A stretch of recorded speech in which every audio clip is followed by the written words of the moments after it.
I'm Paula Mitchell, 32, and 3 days before Christmas, my world shattered with a single text. As snowflakes drifted past my window and Bing Crosby crooned from my speakers, my phone pinged. Dad, your mother and I think it's better if you don't show up for Christmas this year. My stomach dropped. After years of trying to be enough for them, I was officially uninvited for my own family Christmas.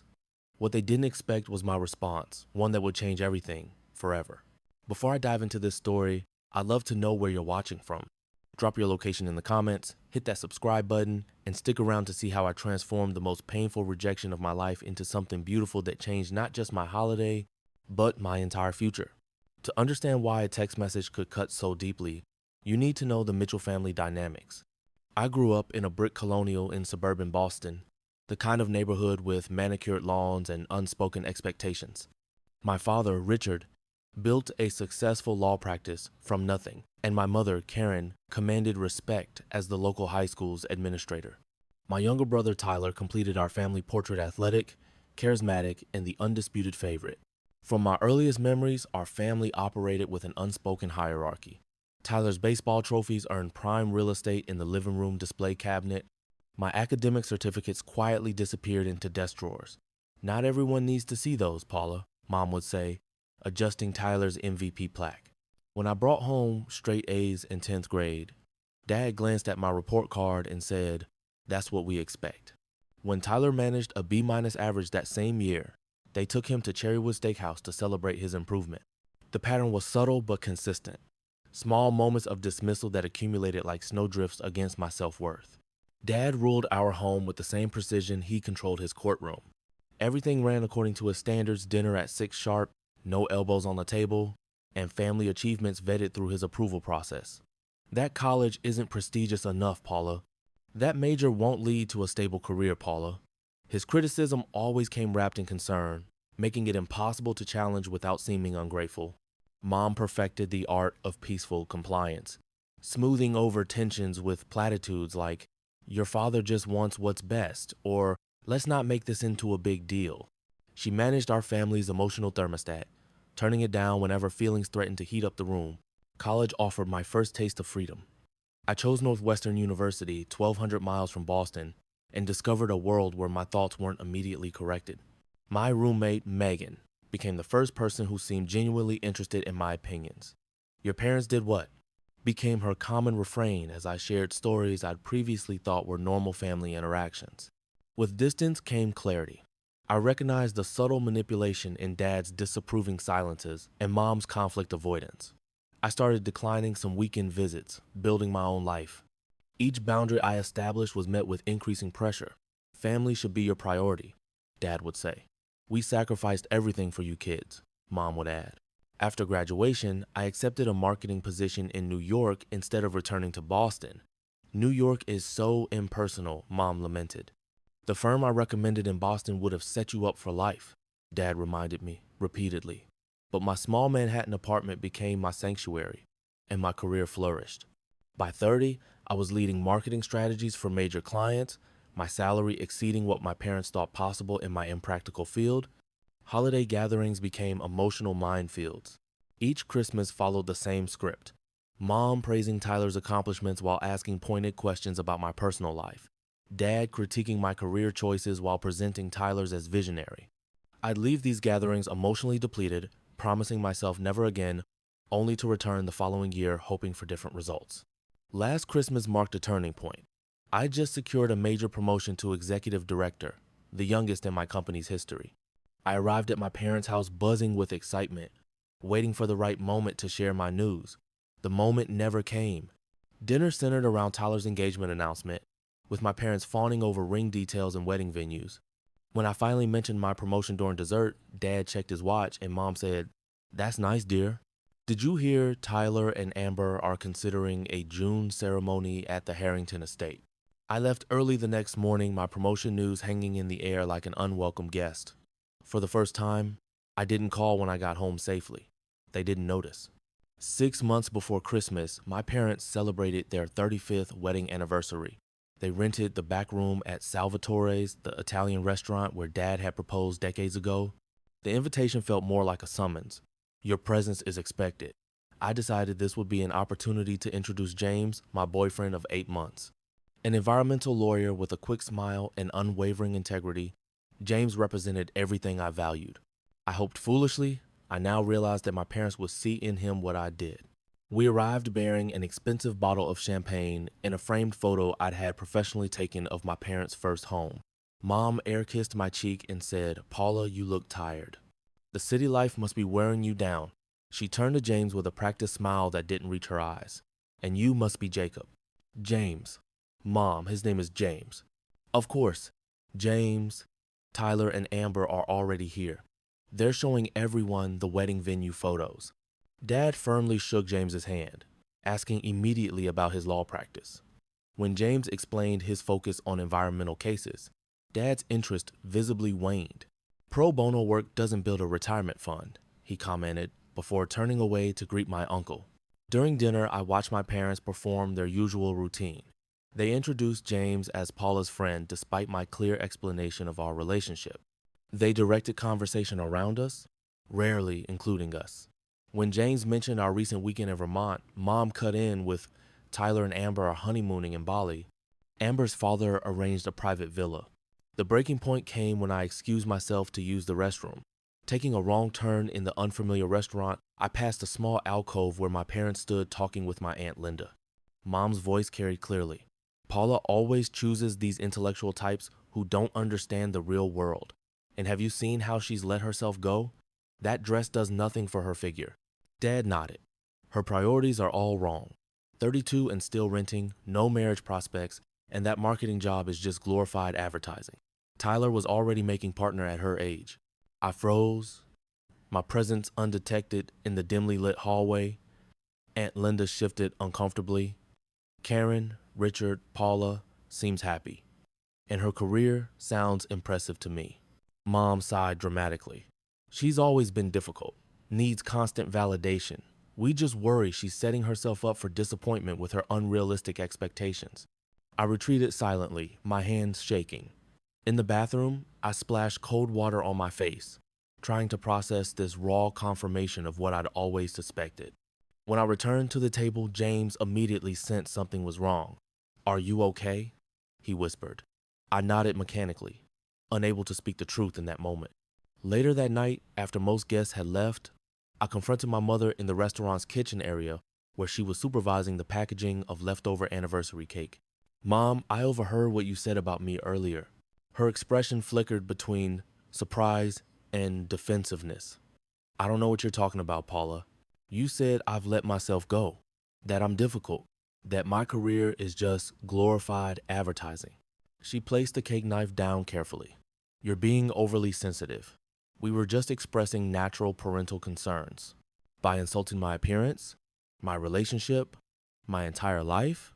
This is exactly what we mean by dramatic," she said, lowering her voice. "It's your father's anniversary. Can we not make everything about you for once?" The conversation ended with me in tears and Mom walking away, muttering about my emotional outbursts. James found me minutes later, and we left without saying goodbye. In the Uber home, I told him everything. His outrage on my behalf was both validating and heartbreaking. Why was a man I'd known less than a year more protective of my feelings than the people who raised me? Over the following months, I tried calling my parents every few weeks. The conversations became increasingly strained. Dad talked about Tyler's law firm successes. Mom detailed wedding preparations. Neither asked about my life. My calls went from weekly to monthly, often going to voicemail. Text messages received brief, perfunctory responses, sometimes days later. In August, I started therapy with Dr. Sarah Goldstein, a specialist in family dynamics. "What you're describing sounds like a classic scapegoat pattern," she explained during our second session. "Families sometimes designate one member to carry the blame for systemic problems. It's rarely conscious, but it's incredibly damaging." With Dr. Sarah's guidance, I began recognizing the patterns that had shaped my life. I started setting firmer boundaries, including declining the family's Thanksgiving gathering, my first missed holiday ever. The response was immediate. A barrage of texts from Mom about breaking your father's heart and family traditions being sacred. Tyler called to inform me I was being selfish and attention-seeking. Through family connections, I learned that my absence had become the Thanksgiving dinner's main topic. Aunt Linda later confided that my parents had described me as going through a phase and becoming increasingly difficult. Cousins received the message that I was too busy with my city life for family. The narrative was being carefully constructed. Paula was the problem, not the family dynamic. By early December, family communication had dwindled to occasional status updates in the family group chat, from which I was sometimes excluded, then re-added with excuses about phone glitches. The tension had been building, the foundation cracking beneath our family facade, but nothing prepared me for what happened 3 days before Christmas. December 22nd started like any other Tuesday. I woke early, squeezed in a quick workout, and spent the morning finalizing year-end reports before my office closed for the holidays. Around noon, I left work to finish my Christmas preparations. My suitcase stood half-packed by the door ready for the Boston trip I'd been dreading but committed to making. James had offered to come for moral support, but had ultimately respected my decision to face my family alone. I was hanging the last ornament on my small tree when my phone chimed. The familiar text tone shouldn't have made my stomach clench, but years of conditioning had trained my body to expect disappointment from that particular sound. Dad, 2:17 p.m. Your mother and I have been talking. With Tyler and Amber's pregnancy announcement planned and Grandma's health being fragile, we think it's better if you don't show up for Christmas this year. Too much drama will be hard on everyone. We can do a separate dinner in January, maybe. I stared at the message, reading it again and again, certain I'd misunderstood. My fingers hovered over the keyboard, then retreated. A second message appeared. Dad, 2:19 p.m. It's not personal, Paula, just trying to keep the holidays peaceful. Mom says to call her tomorrow if you want to talk details about January. Not personal? Being uninvited for my family Christmas was as personal as it gets. I typed a response, deleted it, typed again. Me, 2:25 p.m. Is this because I missed Thanksgiving? Dad, 2:26 p.m. This isn't about punishment. Tyler's news deserves a happy celebration. You've been going through something lately, and we think space would be good for everyone. Me, 2:28 p.m. What exactly have I been going through? Dad, 2:35 p.m. Your mother doesn't need the interrogation. Decisions made. We'll call after Christmas. The room seemed to tilt sideways. My breath came in short gasps, my heart hammering against my ribs. I recognized the symptoms, the beginning of a panic attack. I slid down the wall to the floor, phone clutched against my chest, trying to remember the grounding techniques Dr. Sarah had taught me. 5 things I could see: tree, window, coffee, mug, book, phone. 4 things I could touch: carpet, jeans, sweater, hair. 3 things I could hear. I abandoned the exercise and called Megan instead. She answered on the second ring. They uninvited me from Christmas, I said without preamble, my voice breaking. Who did what now? Megan's protective anger was immediate and comforting. I read her the text. Her string of expletives provided momentary relief. Paula, this is next level toxic. Even for your parents, she said. You know this isn't normal, right? Families don't just uninvite their children from Christmas. Apparently mine does. I'm coming over, don't move. By the time James returned from work at 6, Megan had already arrived with emergency supplies: wine, chocolate, and unwavering loyalty. He took one look at my tear-streaked face and the open text messages and enveloped me in a silent hug. That night became a blur of emotions, rage giving way to grief, indignation melting into deep sadness. I cycled through responses, pleading for inclusion, sending scathing replies, showing up anyway to force a confrontation. My support system gently talked me through each scenario, helping me see the potential outcomes. You don't have to decide anything tonight, James reminded me, refilling my wine glass. Let's sleep on it. But sleep proved elusive. I tossed in bed beside James, replaying years of subtle rejections that had culminated in this explicit one. Around 3 in the morning, something unexpected happened. A strange calm descended. I'd spent my entire life seeking approval from people constitutionally incapable of providing it. The realization didn't immediately heal the wound, but it helped me understand its source. The next morning, I called Dr. Sarah for an emergency session. What they've done is extraordinarily hurtful, she acknowledged after I explained, but it also presents an opportunity. An opportunity? My voice sounded hollow even to my own ears. To respond in a way that honors your worth rather than reinforcing their narrative. You've been cast as the difficult one, the dramatic one. What if instead you became the gracious one, the one who creates rather than destroys? I don't understand. Every time you've reacted with hurt or anger responses any human would have, it's been used to confirm their story about you. What if you wrote a different ending to this chapter? I left her office with more questions than answers, but with the seed of an idea beginning to take root. That night, I sat with James in our favorite coffee shop, a notebook open between us. I don't want revenge, I said, surprising myself with the truth of it. I just want to stop feeling like their scapegoat. James squeezed my hand. Then don't play the role they've assigned you. As we brainstormed responses, I realized I stood at a crossroads. Continue being the family scapegoat, absorbing blame and rejection, or step off the path entirely and forge my own way forward. What if we canceled our flights and had Christmas here instead? James suggested, refilling our coffee cups. Just us, Megan, maybe a few other friends? The idea was appealing but felt incomplete. I'd spent years trying to earn my place at the family table. I didn't want to simply create a smaller version of the same tradition. Or we could go somewhere, I countered. Bermuda? Vermont Ski Lodge? Complete escape. We spent an hour listing increasingly elaborate alternatives, each missing something essential. It wasn't until James mentioned his firm's annual toy drive that something clicked. What if? I hesitated, the idea still forming. What if, instead of replacing their Christmas with our Christmas, we created something entirely different, something meaningful? James tilted his head, waiting for me to continue. My parents think I'm selfish, dramatic, attention-seeking. What if I showed myself that I'm none of those things? By midnight, our coffee had gone cold and our notebook overflowed with possibilities. Rather than spending Christmas nursing my wounds or pretending they didn't exist, I would channel that energy into something constructive, not to prove anything to my parents, but to reclaim the holiday for myself. The next morning, I called Diana Chen, my mentor at work.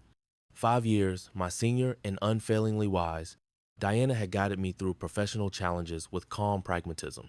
Family can be our greatest wound or our greatest teachers, she said after hearing my story. Sometimes both simultaneously. I want to do something productive with this hurt, I explained. Something that helps others and helps me process. Diana was silent for a moment. My cousin runs Harmony House, a shelter for families transitioning from homelessness. They always struggle during the holidays, trying to create normalcy for kids in an abnormal situation. That sounds perfect. Could you introduce us? By that afternoon, I was on the phone with Melissa Jenkins, Harmony House's program director. She tried to temper her excitement as I outlined my spontaneous proposal. We currently have 11 families with us, including 17 children, she explained. Most have experienced domestic violence or economic crisis. Christmas is complicated for them. What would make it better? I asked. Honestly, just knowing someone cares enough to make it special. That evening, James and I created a budget spreadsheet. The money we saved for Boston flights, family gifts, and holiday travel expenses gave us a starting foundation.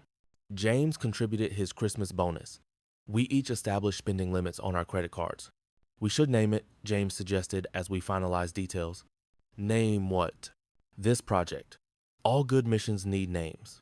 I thought for a moment, remembering my darkest hours after receiving that text and the unexpected direction my response had taken. Christmas Hope. Within 24 hours, Christmas Hope had evolved from concept to reality. I created a private social media event, carefully explaining the situation without villainizing my family. Friends responded with stunning generosity, offering money, time, connections. My college roommate Megan, now an event planner, secured a community center space. My neighbor, a retired teacher, volunteered to coordinate activities for the children. The first time I shared the project details aloud, speaking to my colleague Stephen about borrowing his Santa suit, I realized something profound. The knot of pain in my chest had loosened. I wasn't denying my hurt or suppressing it, I was transforming it into something beautiful. That transformation didn't go unnoticed. James found me that night studying Harmony House's family profiles, trying to match gifts with specific needs. You know what I see right now? He asked. Someone who's going to be extremely sleep deprived by Christmas? I joked, gesturing at my extensive to-do list. Someone who takes broken pieces and makes mosaics. He kissed the top of my head. I'm so proud of you, Paula. His words warmed something cold inside me. For years, I'd craved that validation from my parents. Hearing it from James wasn't the same, it was better. Because he saw me clearly, without the distorted lens of family history. In his eyes, I wasn't failing to meet impossible standards. I was exceeding realistic ones. As Christmas hope gained momentum, I realized revenge wasn't my motivation anymore. This project wasn't about showing my parents what they'd missed or making them regret their decision. It was about creating meaning from rejection, connection from isolation. The best revenge wasn't making them sorry, it was making myself whole. 3 days into planning Christmas hope, my phone lit up with an unexpected name, Aunt Jessica. My father's younger sister had always been the family's free spirit, choosing art over law and traveling over settling down. Her relationship with my father was cordial but distant. Paula, honey, her familiar raspy voice came through. I heard you're not coming for Christmas. News travels fast, I said, trying to keep my tone light. There's something you should know. She paused. Your absence has been planned for weeks. The floor seemed to drop beneath me. What do you mean? Your father called me in late November, asking if I thought you'd be difficult about being excluded from Christmas. He framed it around Tyler's baby announcement and your grandmother's health. But Paula, she hesitated. This wasn't a last-minute decision. I gripped the counter, steadying myself. Did he say why? He mentioned concerns about your mental state, said you'd been increasingly erratic, confrontational, that you might cause a scene during Tyler's moment. The room spun slightly. Erratic? Confrontational? Aunt Jessica, I've barely spoken to them in months. I know, honey. That's why I'm calling. Something felt off, so I asked around. Your cousin Michael showed me screenshots of a family group chat, one you're not in. A separate family group chat? My voice sounded distant, even to myself. It goes back at least 2 years. Your parents have been, well, controlling the narrative about you, suggesting you've been struggling with jealousy over Tyler's success, resentment issues, possible depression affecting your judgment. Each word felt like a physical blow. Who's in this chat? Extended family, close friends, most of the holiday guest list. I sank onto a kitchen stool. So everyone's been talking about my supposed mental health issues behind my back for years? Not everyone believes it, Aunt Jessica said quickly. Your cousin Michael thought it was strange how different the Paula they described was from the Paula he knew. That's why he showed me the chat. She continued, revealing layer upon layer of betrayal. How my college graduation summa cum laude had been described to extended family as Paula finally finishing school after struggling with the workload.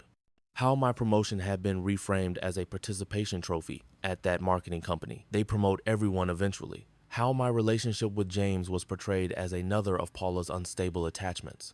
And Tyler? I finally asked. Is he part of this? Aunt Jessica's silence told me everything. He defended you occasionally in the beginning, she finally said. But the last year or so, he's been participating. She forwarded me screenshots Michael had sent her. Page after page of familiar names discussing me like a case study in dysfunction. Tyler's contributions were particularly painful. Paula's always needed more attention than normal people, and she's been weird about my engagement from the beginning, probably because she can't keep a boyfriend. The worst part was a message from my mother just 3 weeks earlier. Paula's absence at Thanksgiving was actually a blessing.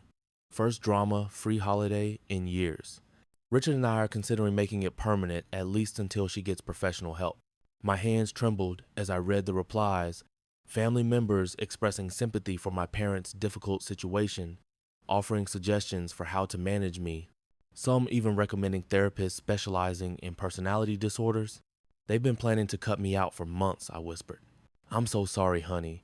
I should have realized sooner. After we hung up, Ruth, my godmother, and my mother's oldest friend called. Jessica told me she spoke with you. There's more you should know. Ruth revealed how my parents had systematically undermined me to anyone who would listen. How my mother had confided in church friends about her troubled daughter. How my father had explained my career success as a fluke of being in the right place at the right time. The baby announcement was just a convenient excuse, Ruth explained.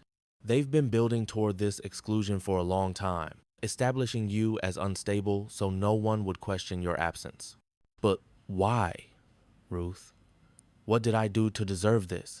Nothing, sweetheart. Some families need a scapegoat. You were assigned that role not because you earned it, but because the family system required it. The betrayal cut deeper than I could have imagined. Not just my parents, whom I'd always known were capable of disappointment, but Tyler, who shared childhood forts and secrets.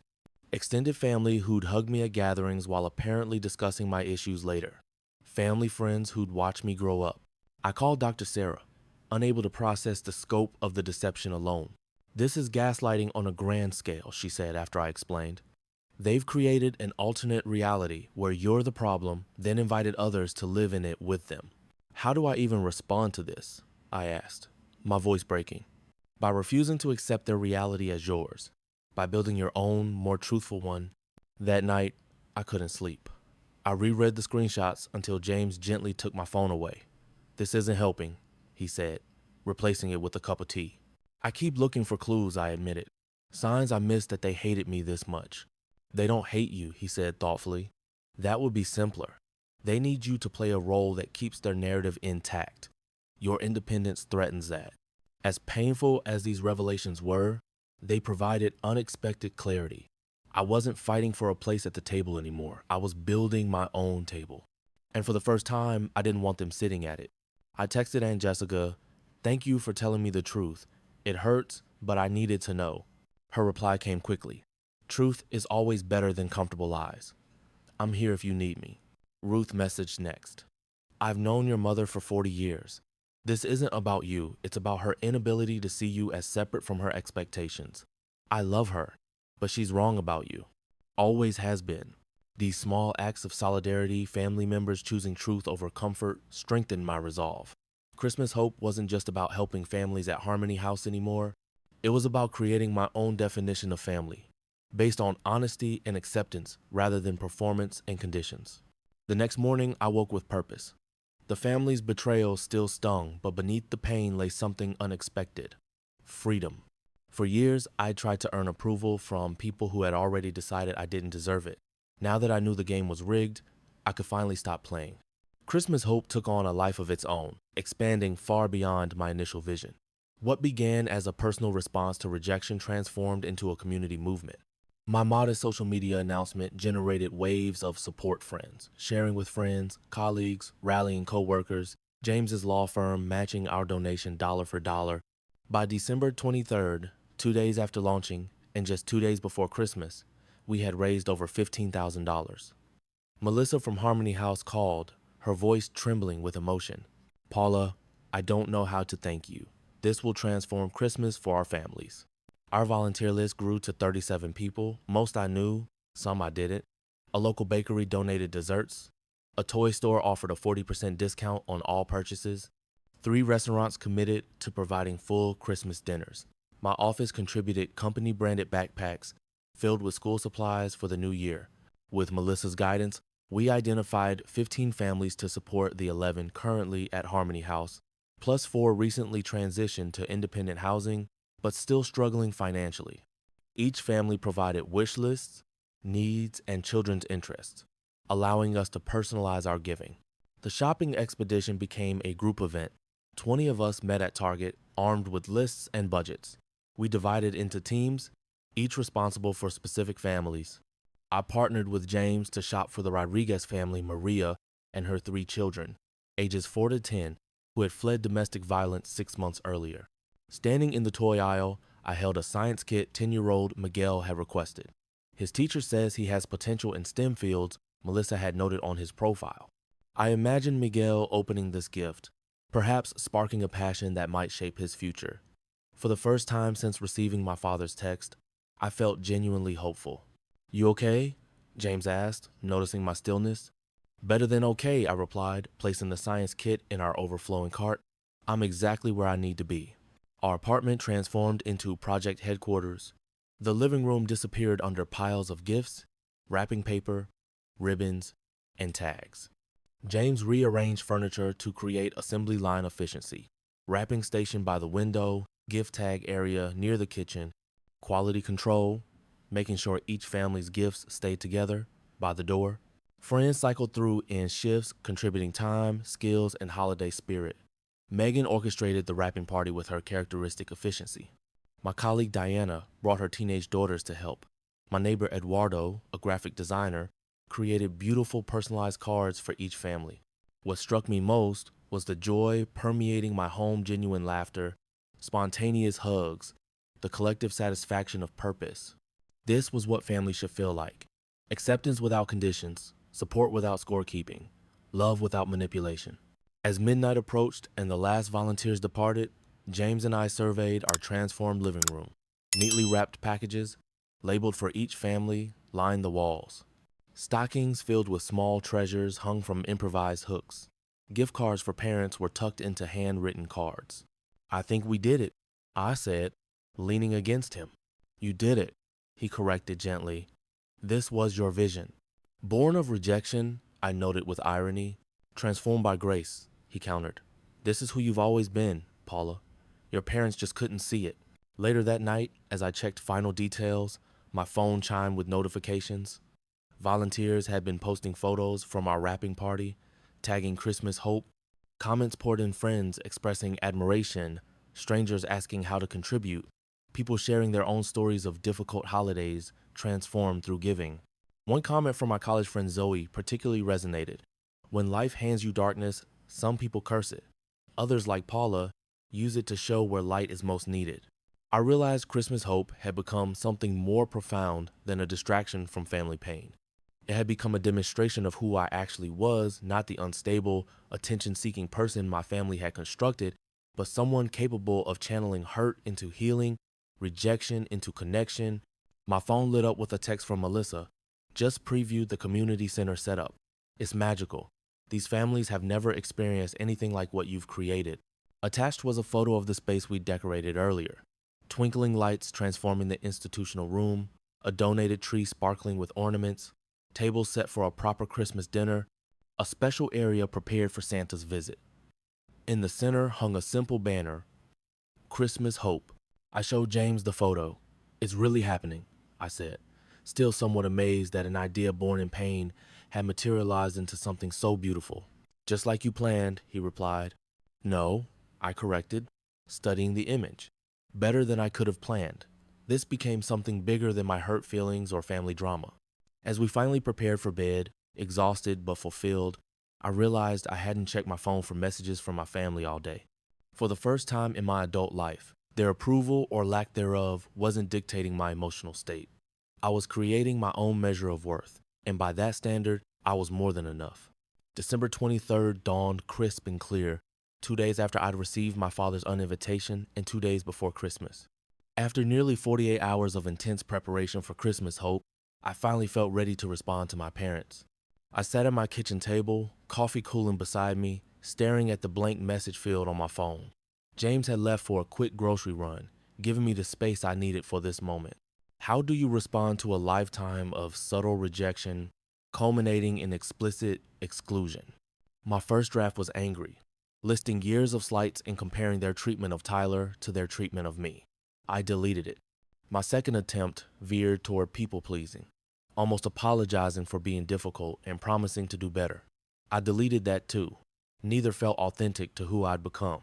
After 5 attempts, I set my phone down and closed my eyes. What did I actually want to say? Not what would hurt them most or what might convince them to change their minds, but what represented my truth. The answer came with surprising clarity. I wanted them to see me. Really see me, not the scapegoat they created, not the problem child they'd imagined, but the actual human being I was. Whether they could do that or not was beyond my control, but I could at least present my reality without distortion. I picked up my phone again and began typing. "Dad and Mom, I received your message uninviting me from Christmas. While it was painful, it's helped me realize something important. I've spent years trying to earn a place at a table where the seats were already assigned. Rather than spend this Christmas feeling rejected, I've chosen to create something meaningful. I've organized Christmas Hope for 15 families transitioning from homelessness. We've raised over $15,000, gathered dozens of volunteers, and will be hosting a special celebration at the community center on Christmas Eve. I'm attaching photos of our preparations. This is who I actually am, someone who builds rather than breaks, connects rather than divides, creates rather than criticizes. Whether you can see that version of me or not is your choice. I do love you both, despite our difficult history. I'm setting boundaries about how I'll allow myself to be treated, not out of anger but self-respect. When you're ready to know the actual Paula, not the convenient character in the family narrative, I'm here. The invitation to our Christmas Hope celebration is open to you, should you choose to come. We begin at 2 p.m. on Christmas Eve at the Westside Community Center. With love and hope, Paula. I attached several photos, volunteers wrapping gifts in my apartment, the decorated community center, our planning spreadsheet showing family details and personalized gifts. My finger hovered over send for several minutes. This message wouldn't win them back or magically fix decades of dysfunction, but it wasn't meant to. It was meant to state my truth clearly and establish my boundaries firmly, while leaving room for future healing if they chose to meet me halfway. I pressed send. The responses began arriving within minutes. My mother first. Paula, this project sounds lovely but extremely excessive. Your father and I are concerned about these grand gestures. We only wanted a peaceful holiday. Please don't turn this into another dramatic situation. We can discuss in January when emotions aren't so high. My father next. The community service is commendable, but doesn't address the underlying issues. Your mother is very upset by your response. I expected more maturity. We'll touch base after the holidays. Their reactions were painfully predictable, diminishing my accomplishments, centering their feelings, postponing any real conversation. Once, these messages would have devastated me. Now, they simply confirmed what I already knew. They couldn't see beyond the role they'd assigned me. More surprising was Tyler's private message an hour later. The Christmas Hope thing looks amazing, Paula. Really impressive what you put together so quickly. For what it's worth, I told them uninviting you was wrong. I'm sorry I didn't push harder. Amber and I might stop by your event tomorrow, if that's okay. I read his message 3 times, unsure how to reconcile this supportive brother with the one who contributed to undermining me in the family group chat. People were complex, I reminded myself. Tyler was both the brother who sometimes defended me and the brother who sometimes betrayed me. I could acknowledge that complexity without either fully trusting or completely rejecting him. You and Amber would be welcome, I replied simply. Throughout the day, my phone buzzed with responses from extended family who'd been included on my message, some supportive, others clearly uncomfortable with the disruption to the family narrative. Cousin Michael, this is amazing, Paula. Ruth showed me everything. Count me in as a volunteer tomorrow. Aunt Linda, such a lovely project, dear. Your mother is just under so much stress with the holidays. I'm sure you girls will work everything out. Uncle Robert, always admired your initiative. Your grandfather would be proud of this Christmas Hope. Not taking sides, but good work deserves recognition. By evening, screenshots of my message had circulated through the family network.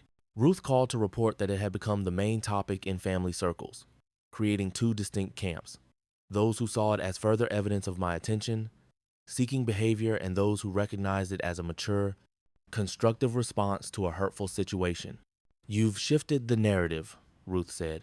Some people are questioning your parents' version of events for the first time.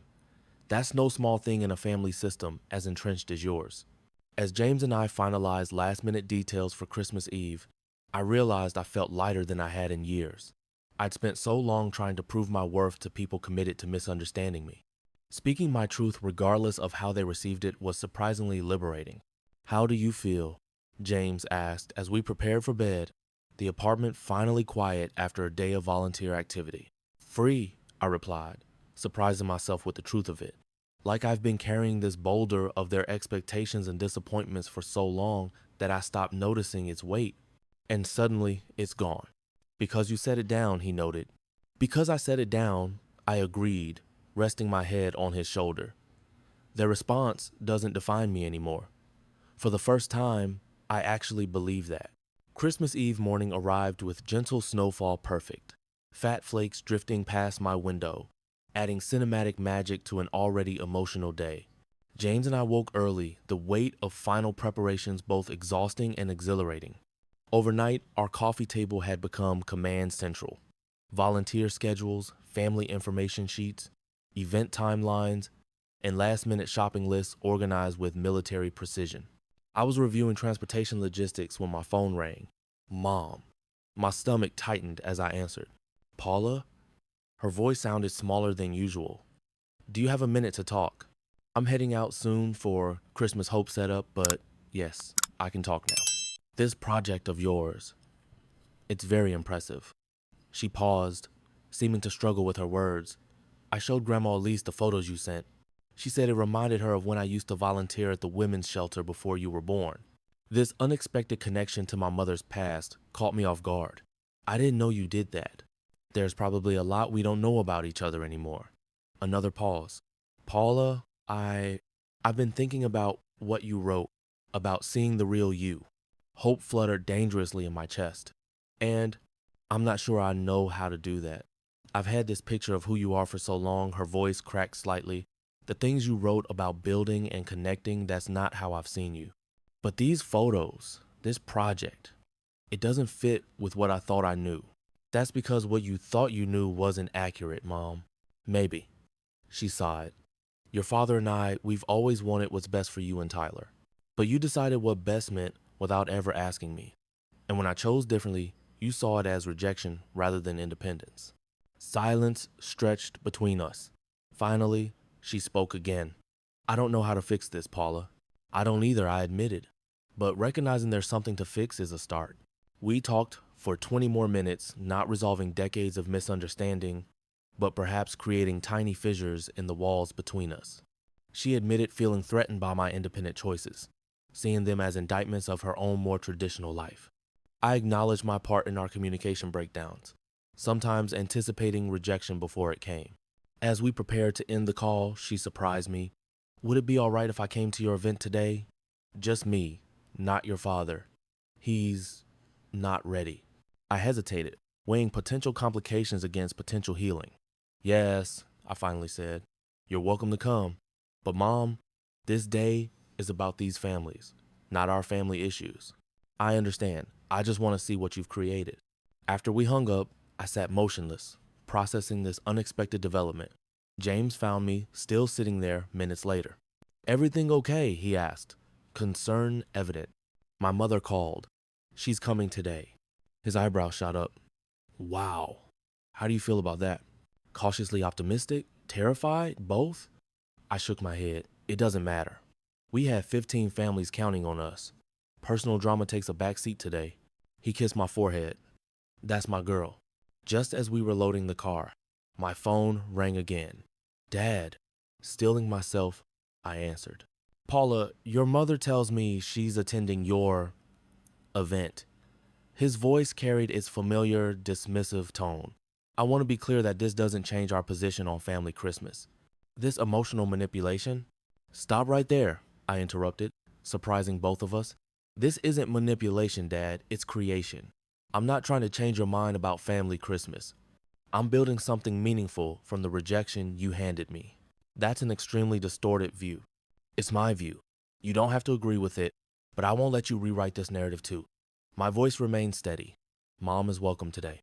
You would be too if you came with respect for what we're doing. But I won't accept criticism disguised as concern anymore. Silence. Then, you've changed, Paula. Yes, that's what healthy growth looks like. After we disconnected, I leaned against the car, breathing deeply. James waited silently beside me.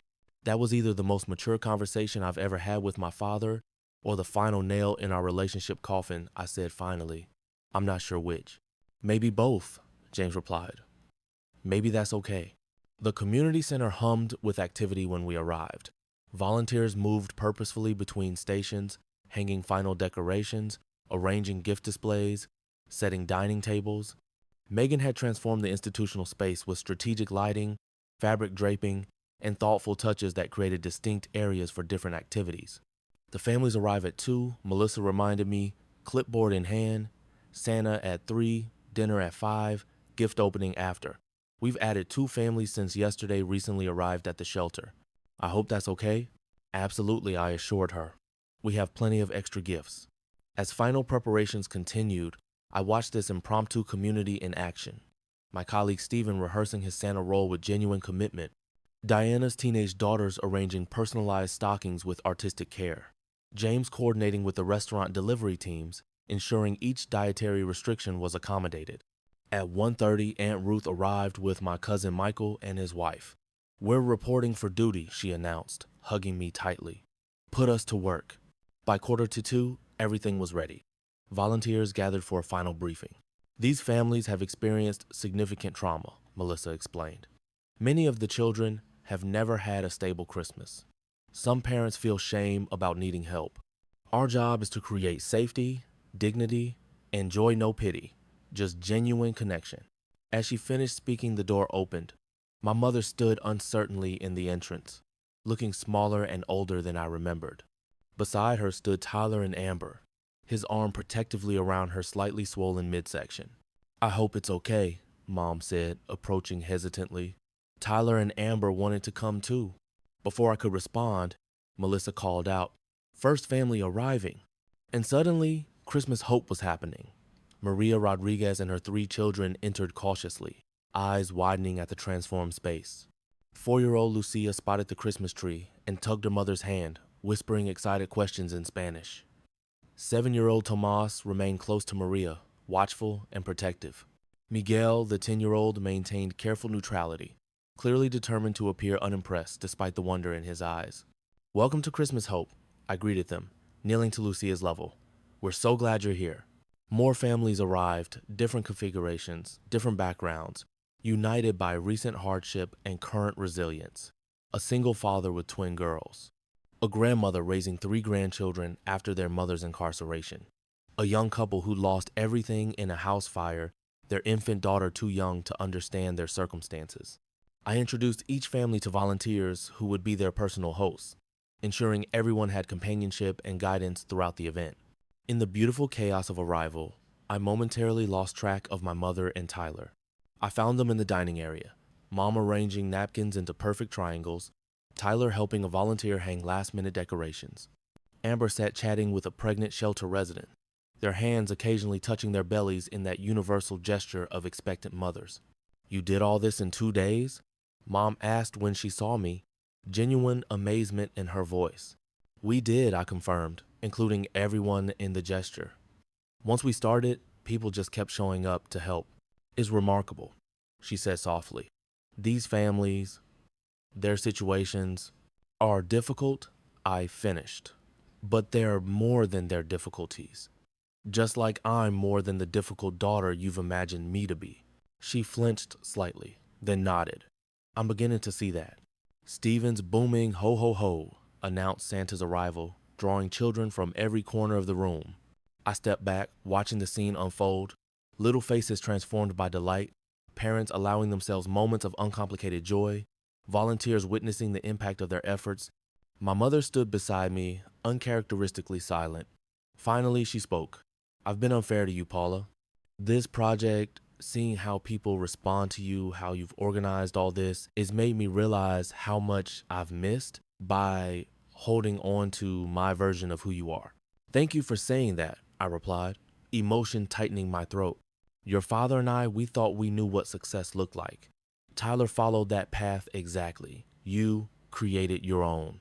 It scared us, made us question our choices. My choices weren't a rejection of yours, Mom. They were just right for me." She nodded slowly. "I'm starting to understand that."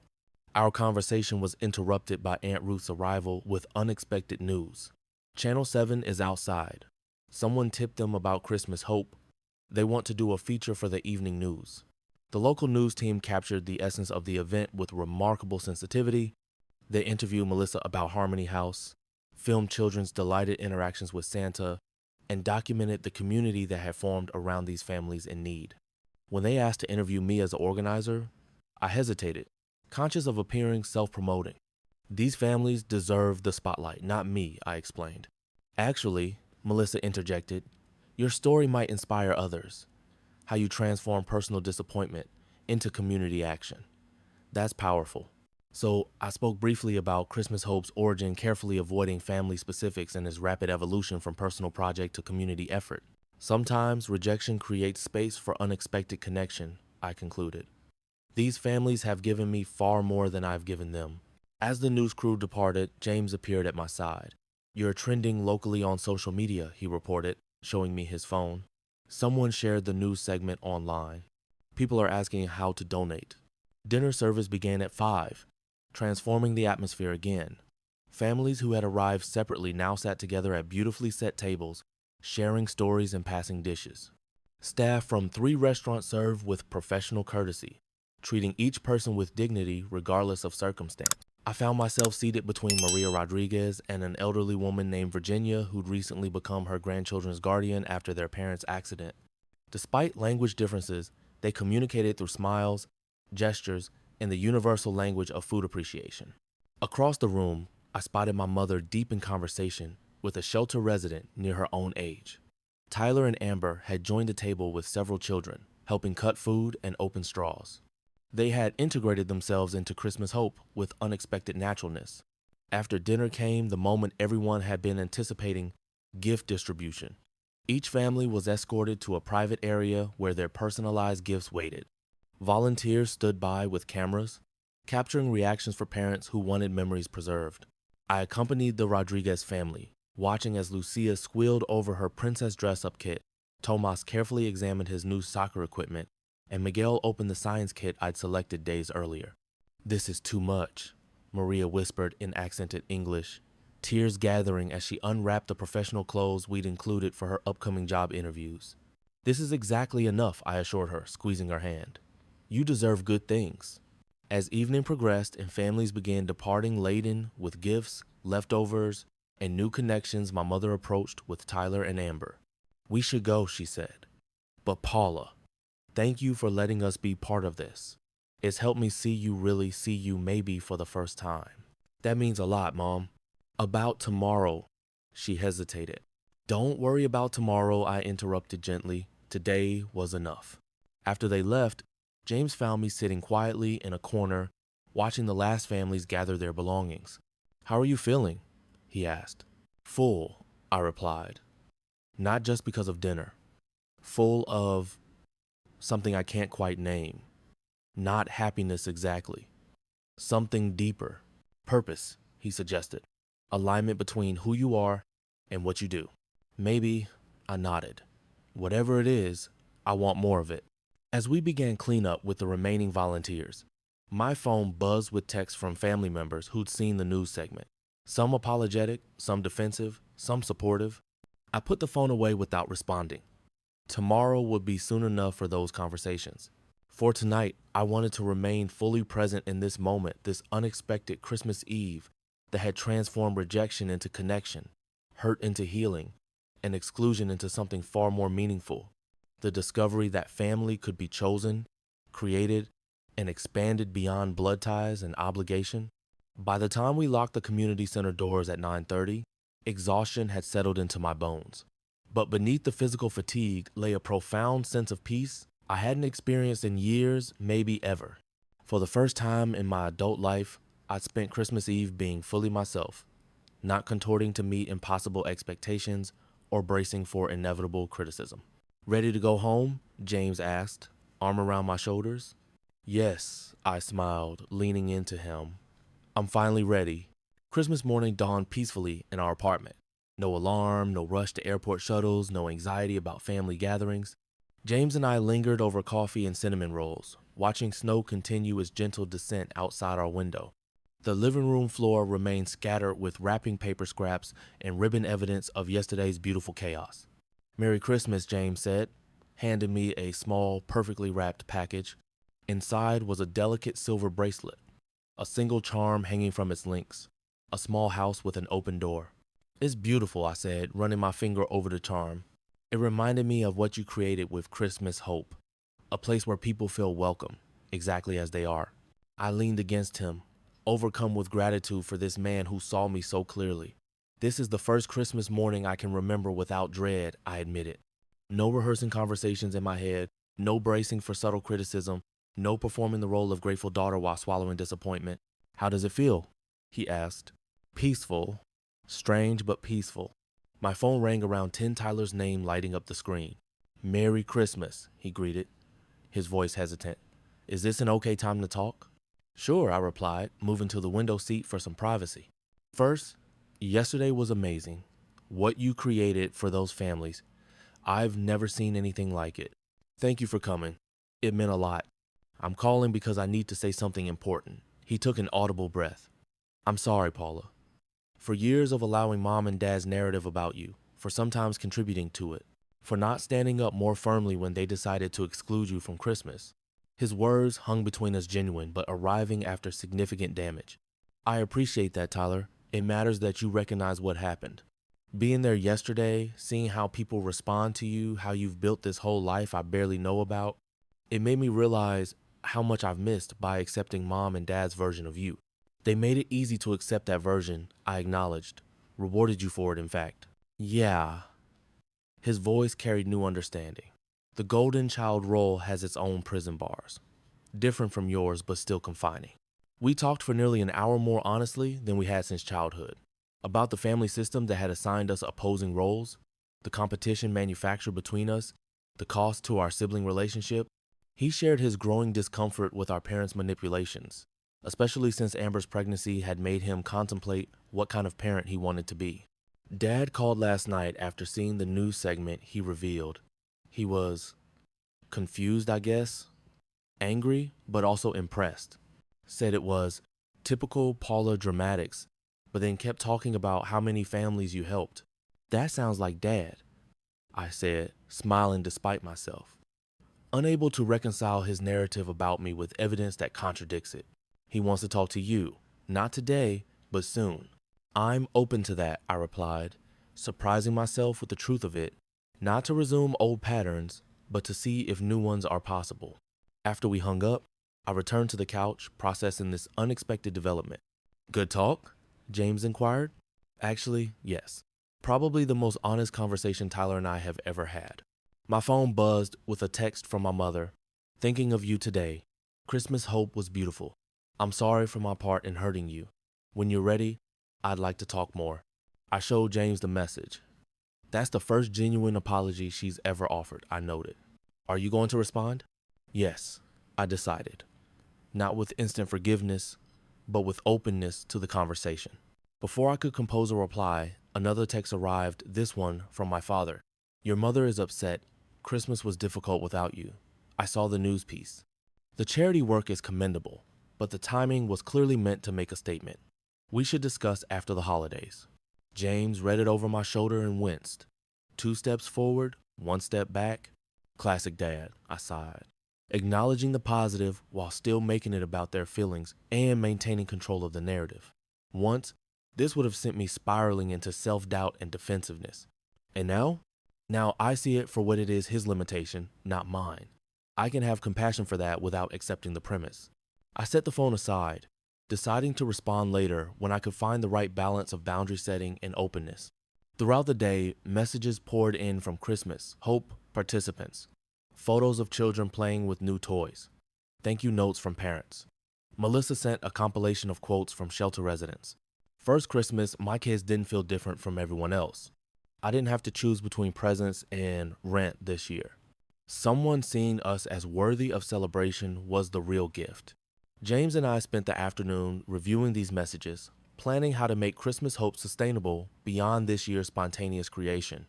The project had revealed a genuine need, not just for material support, but for community during a season that often magnified isolation. We should formalize it, James suggested. Create a proper organization, raise funds year-round, expand to more shelters. You think people would support it beyond this initial burst of enthusiasm, I asked? Based on the response so far, absolutely. He was right. By evening, the donation link we'd hastily created had generated an additional $12,000. Local businesses had reached out offering partnerships for next year. 3 more shelters had contacted Melissa, asking if the residents could be included in future events. What had begun as a personal response to rejection was evolving into something with lasting impact, not just for recipient families, but for volunteers who discovered the joy of direct, meaningful service. Around 6, my doorbell rang unexpectedly. James opened it to find Diana, my work mentor, holding a small Christmas poinsettia. I hope I'm not intruding, she said. I just wanted to drop this off and check how you're doing after yesterday's whirlwind.